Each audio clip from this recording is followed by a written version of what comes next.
Concentration कैसे लगाएं। The most important thing is concentration. सबसे पहले हम जानेंगे कि कंसंट्रेशन क्या होती है।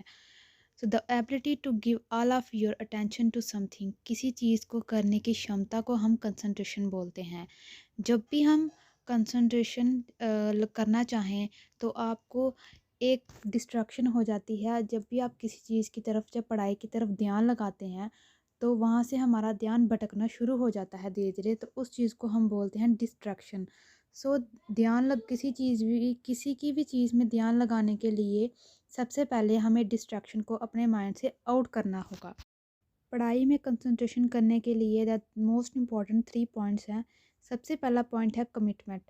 जब भी हम किसी चीज़ को करने के लिए बैठते हैं, जब पढ़ाई के लिए बैठते हैं, तो हमें अपने माइंड में ये कमिटमेंट करनी है कि मुझे इतनी देर में इतना काम ख़त्म करना है या इतना सिलेबस ख़त्म करना है। तो ये हम जब भी अपने माइंड में ये सेट करके बैठेंगे कि मुझे इतना सिलेबस या इतना काम इतने समय में पूरा करना है, तो उससे एक कमिटमेंट सेट हो जाएगा हमारे माइंड में। तो उससे हम अपनी कंसंट्रेशन पूरी तरह एक काम में लगा सकते हैं। The second one point is realise the importance of your study.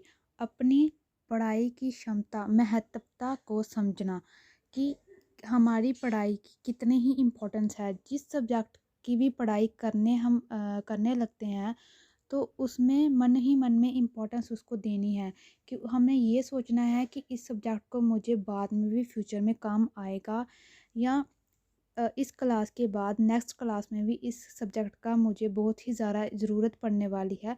तो जब हम इस चीज़ को अपने माइंड में बार बार इस चीज़ को इम्पोर्टेंस देंगे तो उससे हमारी पढ़ाई में कंसंट्रेशन भी लगेगी। The third one is onto the postponement of mind.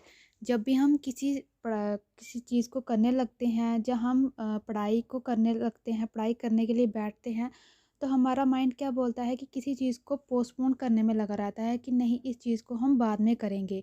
पर हमें ऐसा नहीं होने देना है। हमें अपने माइंड को उस हिसाब से सेट कर लेना है कि हमें ये चीज़ अभी से अभी पूरे करनी है। जैसे कि जब भी आप पढ़ने बैठोगे, आपका माइंड आपको बोलेगा कि मज़ा नहीं आ रहा, ये बहुत ही बोरिंग टॉपिक है। तो उससे क्या होगा कि हमें डिस्ट्रैक्शन हो जाएगी। तो उसी टाइम हमें अपने माइंड में ये बोलना है कि मैं बस 1 ही घंटे तक इसको पढ़ूंगा, या 2 घंटे तक पढ़ूंगा, या आधे घंटे तक पढ़ूंगा। तो जो भी हम माइंड में टाइम सेट करेंगे तो उससे क्या होगा, हमारा माइंड जो होगा वो उस टाइम के रिलेटेड, उस टाइम से हमारा माइंड उतनी देर के लिए शांत हो जाएगा। तो उससे हमारा माइंड जो होगा वो सेट हो जाएगा, और हाँ, उतनी देर तक हमारी कंसंट्रेशन लगी रहेगी, डिस्ट्रैक्शन बिल्कुल नहीं होगा। गाइस, इन दिस वे हम पढ़ाई में या किसी भी काम को करने में हम पूरा ध्यानपूर्वक कर सकते हैं बिना ही किसी डिस्ट्रैक्शन से। सो गाइस, आज के लिए इतना ही।